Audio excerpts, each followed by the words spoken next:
महत्त्वाचं काम या ठिकाणी पार पाडलेलं केलेलं आहे। सगळे म्हणजे सगळे कव्हर झाले पाहिजे का।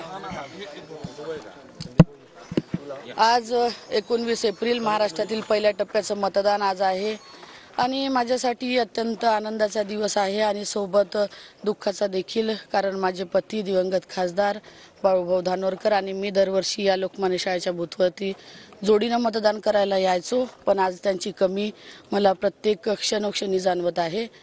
पण शेवटी जे नशिबात असलं ते होतं आणि आलेल्या सगळ्या अडचणींना समोर जात मी ही निवडणूक लढवत आहे।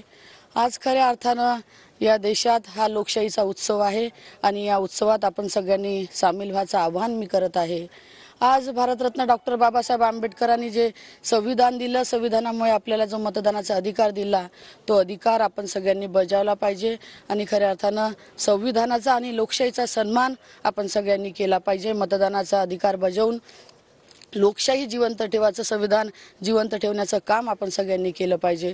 आज कडाक्याचं ऊन आपल्या विदर्भात आहे, तरी पण सगळ्या मतदारांना मी आवाहन करतो की एवढ्या उन्हात देखील आपला मतदानाचा अधिकार वाया जाऊ न देता प्रत्येकाने जेवढ्या जास्तीत जास्त प्रमाणात करता येईल मतदान हे केलं पाहिजे आणि या देशाच्या लोकशाहीत आपलं देखील योगदान हे आपण बजावलं पाहिजे। आता एक मिनिट